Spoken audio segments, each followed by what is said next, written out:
¿Qué tal amigos? ¿Cómo están? Bienvenidos. Esto es Expediente Odebrecht, como siempre a través de Congreso Televisión. Hace unos días tuvimos la oportunidad de conversar con el congresista Jorge Castro. Él fue vicepresidente de la Comisión Lavallato aquí en el Congreso de la República y por supuesto con él conversamos sobre su tarea al frente de este grupo de trabajo tan importante encargado de esclarecer contratos, adendas, arbitrajes y por supuesto multimillonarias pérdidas del Estado peruano frente a la constructora brasileña Odebrecht. Ahora bien, tenemos un pueblo informado. ¿Están realmente los peruanos de a pie al tanto de esta investigación? ¿Qué es lo que viene ocurriendo, dentro del Poder Judicial, dentro de la Fiscalía? Y por supuesto, ¿cuáles son los detalles del informe final que en pocos días debe evacuar este grupo de trabajo aquí en el Congreso de la República?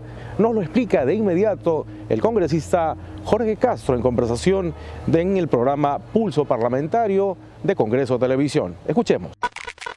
Bueno, es indudable que sobre ese tema de la Comisión Lavallato nosotros tuvimos un trabajo muy importante, en por lo menos el primer año, y que dio los resultados concretos que nadie lo sabía y nadie lo conocía. La actitud, por ejemplo, que ha tomado el Ministerio Público cuando estaba Sánchez, y les duele mucho, ¿no? Pero esa es la verdad. Sánchez no actuó, el Ministerio Público no actuó, incluso con Hamilton Castro, lamentablemente, y ahora ya se conoce a ciencia cierta sobre esto, y le dio mucho margen de maniobra a Odebrecht. Y las cuestiones se reflejan en lo siguiente. Primero, el Ministerio Público lo soltó a Barata.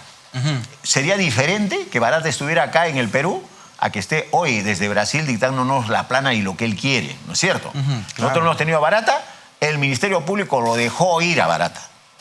O sea, ha pasado algo ahí, ¿no? Algo oscuro hay que todavía y que merece una acusación constitucional de parte del Congreso. Pero como hay una prensa que lamentablemente está haciendo un trabajo sucio dentro de todo este tema de la corrupción, trata de defenderla, también hay congresistas que lo defienden, pero en fin, esas son las cosas, así son las cosas y así que continuarán si nosotros no le levantamos la voz. Segundo tema, se transa, o sea, se libera Barata por 30 millones de soles, ni siquiera 10 millones de dólares. Se transa en un acuerdo que nadie lo conoce hasta la fecha. ¿Ya? Tercer tema, no se congelaron las cuentas de Odebrecht. Y la cuestión es clara, y eso es parte de la responsabilidad del Ministerio Público, donde estaba, en ese momento estaba pues Sánchez con Hamilton Castro. La cuestión es muy clara, para tenerle un parámetro, para poner un parámetro de comparabilidad nada más. Señor, para cualquiera, usted que nos está viendo, alguien le debe y usted inmediatamente pues le embarga sus bienes, ¿no es cierto? Por supuesto. Imagínate, Odebrecht manejó 13.000 millones de dólares. Y el Ministerio Público debió embargar, llamémosle así, o los bienes o congelar las cuentas bancarias de Odebrecht. Y esa es facultad del Ministerio Público. No le echen la culpa al Congreso. Nosotros, cuando hemos investigado que no se hizo eso en su debido momento. Y en todo caso, ¿quién es el responsable de todo esto? Es el Ministerio Público, que teniendo la facultad no lo hizo. Y volviendo al tema, usted le debe 1.000 soles y lo lleva al Poder Judicial, lo embarga. Sin embargo, aquí, 13.000 millones de dólares no procedieron a congelar las cuentas bancarias ni a embargar los bienes o todo lo que tuviera Odebrecht. Para que nos demos cuenta de eso. Cuarto tema todavía. La situación de Odebrecht, como después de eso lo investigamos, nosotros también conocemos economía, hemos estudiado economía, sabemos de estados financieros y por lo tanto ahí quedó absolutamente probado y demostrado cuando ya... Porque Barata, lo dejaron ir a Barata y se presentó el señor Mauricio Cruz. Y dentro del interrogatorio que le hicimos a Mauricio Cruz, le demostramos, porque él quiso negarlo, pero al final de cuentas tuvo que aceptarlo, que Odebrecht estaba al rojo, que estaba quebrada, así de claro. Y ahí está, en sus propias manifestaciones que le hicimos, porque no tenía de dónde sacar ya recursos. O sea, habían dejado que se lleven los equipos, que se lleven las maquinarias, que se lleven el dinero, el poco dinero que quedaba, que no era poco, porque según lo que teníamos información, que no le hemos podido verificar, porque eso solamente es de competencia del Ministerio Público, tenía como 100 millones de dólares. O sea, por lo menos hemos debido retener eso. Sí, porque recuerdo esa sesión en que Bueno, el señor Cruz decía que tenía solamente algunas motocicletas. Claro, y bueno, pero eso ya llegó, cuando ya se había llevado todo, es que el Ministerio Público ya había transado. Entonces simplemente llegaron motos, cosas de carácter secundario, e inclusive hubo un edificio que creo que lo han vendido en $6 millones, algo así, que también pudo haberse embargado en ese momento. Pero ¿quién lo dejó libre? Pues tiene que responder eso Sánchez y Hamilton Castro.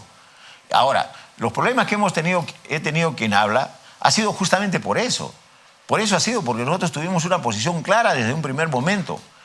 Porque desde el punto de vista de ingeniería, nosotros hemos revisado las cosas también que habían hecho, no las habían hecho de manera adecuada, habían cerros donde supuestamente habían pasado carretera y no habían hecho, la zona era plana. O sea, no había cerros, se inventaban cosas para sacarle dinero al país, ¿no? Gracias por estar con nosotros. Eso es Expediente Odebrecht, como siempre a través de Congreso Televisión. Ahora bien, ¿de qué más hablamos con el congresista Jorge Castro? Pues él nos mencionó los grandes intereses que se encuentran detrás, aparentemente, de las consorciadas peruanas que han trabajado con la corrupta Odebrecht y que estarían intentando o tratando de alguna manera que se silencie esta investigación que destaparía, por supuesto, y ya lo está haciendo, los millones y millones de dólares que perdió el Perú fruto de las adendas y de realmente polémicos contratos como el de la Interoceánica. Él se refiere también a algunos periodistas que habrían trabajado y que estarían colaborando con Odebrecht en esta tarea infame. Vamos a escuchar la segunda parte en esta entrevista y por supuesto aquí en Expediente Odebrecht. Esto tienen que entenderlo, los televidentes tienen que entenderlo, que esto no ha sido un robo cualquiera, esto es un grupo mafioso instaurado desde los más altos niveles de gobierno. O sea, aquí, por eso las formas son diferentes. Es diferente que venga alguien y te asalte en este momento, ya te roba una cartera. Pero esto no, esto ha sido todo un andamiaje, toda una arquitectura del delito, construida expresamente para robarle los dineros al Estado, o sea, al pueblo peruano, porque habían visto, ahí estaban por eso metidos los expresidentes, están metidos los ministros, están metidos los grandes jerarcas, se han modificado incluso las leyes, se han dado decretos supremos de manera específica para que se produzca este robo. Si no, no ha podido producirse nadie, ningún ladrón viene y se roba pues 500 millones de dólares o 100 millones de dólares, ¿de dónde? No lo tiene el banco en ese momento. Lo que le han robado al país tiene otras características. Es un grupo mafioso que se metió desde el punto de vista político, que ha tenido también periodistas al costado que les permitían. Odebrecht le pagó pues al señor Rodríguez, les pagó 265 mil dólares. Y eso, ¿de dónde pues Rodríguez pues, va a decir y no nos puede encarar? Y lo retamos en cualquier, y lo vuelvo a repetir, como lo dije en un medio de comunicación, en cualquier lugar, porque ellos hacen creer que saben del proceso de lavajato, y eso es falso. Ahora, todo lo que se ha armado después, al ver que todo este robo generalizado que se ha dado en los grandes niveles, en las grandes alturas, ha traído también la corrupción en los poderes judiciales, en el Ministerio Público, lo que estamos viendo. Pero ahora también hay que entender que esto último que estamos viendo, se trata de poner los reflectores, así como ustedes hoy, los reflectores están sobre mi rostro, igual manera pretenden cambiar el rostro porque las miradas eran lavajato, la mirada era Odebrecht, y detrás de Odebrecht hay toda una arquitectura mafiosa. Es indudable que después también comienzan a chocar pues, con los jueces de ahora, que también son corruptos, los fiscales, etcétera, etcétera. Pero se quiere cambiar el rumbo de las cosas, que quieren que nos olvidemos del caso más grande de la historia del Perú, de la historia de la corrupción en el Perú, ¿no? La cuestión de corrupción de Odebrecht es el acto, por lo menos hasta donde tenemos conocimiento, de que es el acto de corrupción más grande de toda la historia del Perú. Son 13 mil millones de dólares, y es más, porque no solamente tenemos que mirarlo como Odebrecht, sino hemos investigado el caso de las empresas brasileñas, y el conjunto de las empresas brasileñas significan 23 mil millones de dólares. Ojo. O sea, Odebrecht significa la mitad, algo más de la mitad, pero el conjunto de las empresas brasileñas significan 23 mil millones de dólares. Y eso es lo que no quieren decir. Un sector de los periodistas no quieren hablar sobre eso. Prefiero hablar, es cierto, Aquí yo no voy a bendecirlos ni a Inostroza ni a ninguno de los jueces, eso es cierto. También ese es un problema. Pero todo se ha venido desnaturalizando desde el más alto nivel de gobierno, desde los presidentes, los ministros, y consecuentemente eso ha traído también como colación que todo el mundo, si el más grande roba, en todo caso robemos todos. Ese es el tema que se ha impuesto en el Poder Judicial, en la Fiscalía. Si el Ministerio Público, ¿por qué no investigaba? Porque tenía contactos con los niveles de gobierno. Muchos intereses de por medio, sin duda. Tenemos un minuto, congresista. Yo quisiera preguntarle, se acaba la comisión Lavallato, está ya prácticamente emitiendo su informe final. ¿Es suficiente un año? ¿Esto debería extenderse? En Brasil van 5 años y todavía continúa la investigación. No, el caso es, yo estoy seguro de que hay intereses creados para darlo por cerrado este caso. Porque quieren ir a la impunidad. Es la verdad del tema. Aquí hay las grandes empresas que hay, las consorciadas, están metidos muchos periodistas, muchísimos medios de comunicación. Esto no ha podido suceder porque hay, muchas personas, no quien habla, muchos otros han denunciado antes que nosotros, sino que estos procesos eran archivados porque no contaban con el respaldo de los medios de comunicación, no contaron tampoco con el respaldo del propio Parlamento. Y bueno, como dicen, por eso es que yo abogo, señores, porque ojalá, en todo caso, si hay 2 cámaras, por lo menos escojan algunos buenos senadores, pero yo veo que los senadores han servido siempre para los arreglos. Porque siempre va a haber, si tú tienes entre 120 o 130 o 150 o de repente 100 o 200 congresistas que pudieran haber en el futuro, no sé cuántos van a haber, pues no se ha determinado todavía, o de repente van a ser muchos más, no sé, pero uno de ellos que llegue de Loreto, de Tacna, de Puno, de Tumbes o del lugar que sea, yo estoy seguro que va a levantar la voz con todo. Pero cuando haya 20 o 30 senadores naturales de Lima o de los grandes, van a ser solamente los representantes de los grupos de poder, esos señores van a arreglar rápidamente. Porque por eso el Perú, que entra en una situación de corrupción, no dicen, como ha sucedido en Chile, que también hay senadores, también en Bolivia, etc. Pero en Bolivia no hay corrupción como hay acá. Nosotros venimos de esa república, el inicio como una república aristocrática en función pues, de la herencia colonial. Y por lo tanto ellos no lo tienen. En Chile no hay ese tipo de cosas. En todo caso, puede haber corrupción, pero es cuestión mínima con relación a lo que nosotros tenemos. En todo caso, allá sí hay Senado porque tienen otros mecanismos de control que son más o menos adecuados. O dentro de la misma filosofía también de los gobernantes no está a los niveles de corrupción como nosotros lo tenemos. Y por nosotros es peligrosísimo tener las decisiones como la que tomó Sánchez. Sánchez tomó, para mí, ha sido peligrosísimo que en una sola persona, por eso que el problema que haya generado Hamilton Castro, al haberle trasladado la única responsabilidad para decidir sobre 13.000 millones de dólares. No sabemos qué puede haber pasado en el caso Lavallato, por eso es que nunca se supo la verdad y hemos tenido que llegar a nosotros al Congreso para decirle en 1000 idiomas y en el idioma que queramos que el problema se ha generado aquí por la clase política desde los más altos niveles de gobierno. Y en otras informaciones hay que dar a conocer que el Poder Judicial declaró fundado el requerimiento del Ministerio Público y ha ordenado incautar 30 millones que la constructora Odebrecht entregó al Estado peruano a inicios del 2017 como devolución de parte de las ganancias obtenidas por actos de corrupción en nuestro país. Tenemos las reacciones aquí en el Congreso de la República. En primer término, hará uso de la palabra el congresista Mauricio Mulder, miembro de la comisión Lavallato. Escuchemos sus palabras. Su opinión. Es parte de un esquema mucho más amplio, ¿no? Lo que sucede es que recién en el Ministerio Público se ha puesto orden para estructurar un solo pensamiento y una sola estrategia en función del tema de Lavallato. Y entonces están empezando a determinar en función de la colaboración eficaz todo lo que la empresa Odebrecht Perú tiene que brindar como colaboración. Y en ello está incluido no solamente todo su acervo documentario, sino también todas sus cuentas bancarias, cada una de las cuales necesita un protocolo, y esta es una de ellas. O sea, casi es una ínfima parte, pero corresponde al tema de la incautación de todos los bienes, que en realidad es una especie de congelamiento que le hacen a los bienes y que pueden ser utilizados, pero solo con permiso y con anuencia del Ministerio Público. Ayer le hacía la pregunta al congresista Jorge Castro, en su momento vicepresidente de este grupo de trabajo, y me decía que no era suficiente. Se lo pregunto a usted como miembro actual de la Comisión Lavallato. ¿Un año es suficiente para terminar con esa investigación? En Brasil son 5 años y se sigue investigando y hay mucho todavía por hacer. Sin embargo, ya está en su etapa final, aquí por lo menos en el Congreso. No es suficiente. Lo he reiterado en varias ocasiones al interior de la comisión. No he alcanzado convencer a mis colegas parlamentarios de solicitar una nueva prórroga.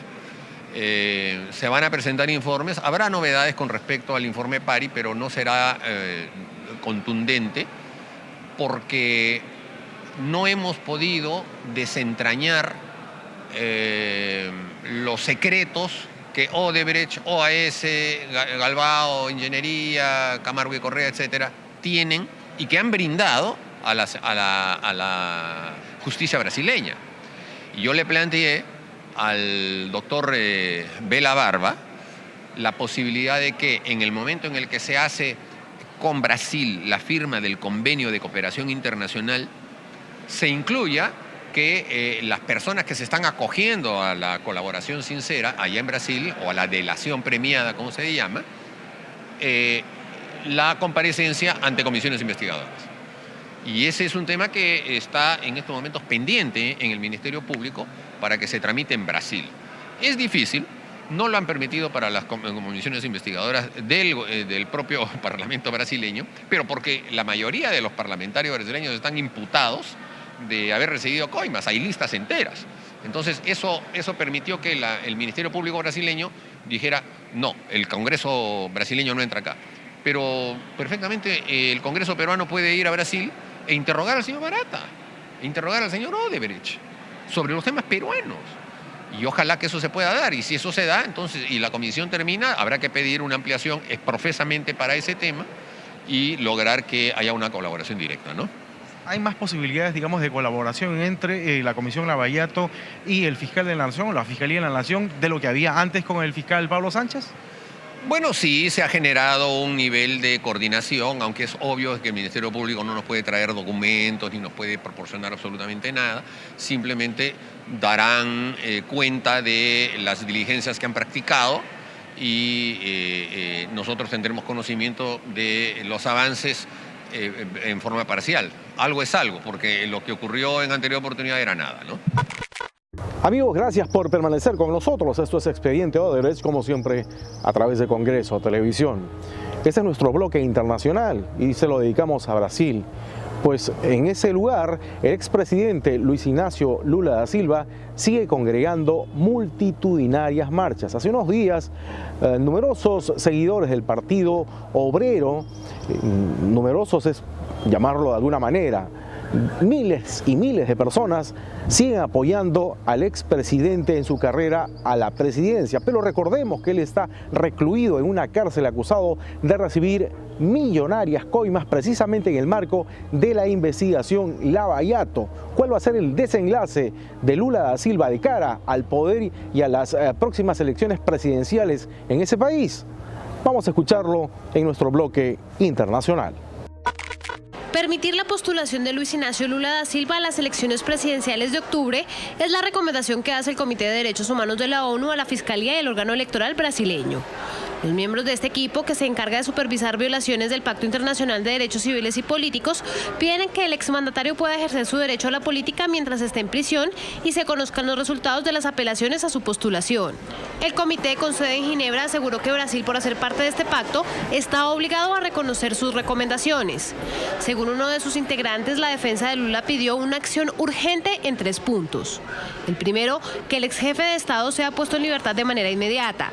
El segundo, que se le conceda acceso a los medios y a su partido político. Y el tercero, que se le permitiera participar en los comicios. La resolución de la ONU valida a los 2 últimos y niega la salida de la cárcel. El mandato de la ONU se conoce solo horas después de que arrancara oficialmente la campaña presidencial. 13 candidatos buscarán suceder a Michel Temer en el Palacio de Planalto. Algunos de ellos iniciaron sus actos públicos asistiendo a un encuentro por los derechos de la mujer en Sao Paulo. Es increíble que en el siglo XXI aún estemos discutiendo situaciones como algunos segmentos proponen el absurdo de que la mujer deba ganar menos que el hombre. No puede haber ningún tipo de distinción entre el hombre y la mujer y mucho menos discriminación. A 2 meses de la jornada electoral, el expresidente Lula sigue siendo el favorito en los sondeos, aunque gran porcentaje de la población sigue indecisa. Este año no voy a votar por ninguno, este año no. Estos tipos no hacen nada por la gente, solo prometen, y cuando ves, todo es corrupción. El 6 de octubre los brasileños elegirán a 27 gobernadores, renovarán la totalidad de la Cámara de Diputados y 2/3 del Senado. De presentarse a segunda vuelta presidencial, esta tendrá lugar el 28 de octubre. En Brasil el apoyo a Lula da Silva sigue creciendo. Lo demuestra una nueva encuesta que le otorga el 39% de la intención de voto para las presidenciales de octubre. De este modo mantiene una significativa distancia del resto de sus adversarios. Le sigue el candidato ultraderechista Jair Bolsonaro, tan solo con el 19%. A pesar de que Lula da Silva es el favorito entre la población, es probable que no pueda presentarse porque cumple una condena de 12 años y un mes por corrupción confirmada en segunda instancia. El futuro de su candidatura depende de lo que determine el Tribunal Superior Electoral, que tiene como fecha límite hasta mediados de septiembre. Incierto sin duda el panorama que enfrenta Brasil de cara a las próximas elecciones presidenciales. Y por supuesto también aquí hay mucha polémica, pues se espera con ansias el informe final que debe evacuar en unos días más la Comisión Lavallato. La pregunta del millón de adendas es: ¿debe haber otro periodo a cargo de la investigación Lavallato aquí en el Congreso de la República? En Brasil, solamente para poner un ejemplo, van 5 años de investigación y todavía continúa. En nuestro país, simplemente 1 año. Y a decir de algunos congresistas miembros de este grupo de trabajo, como el legislador Mulder o el legislador Víctor Andrés García Belaúnde, falta muchísimo por esclarecer. Amigos, hasta aquí en todo caso el programa. Esto ha sido Expediente Odebrecht, como siempre, a través de Congreso Televisión. Que estén bien.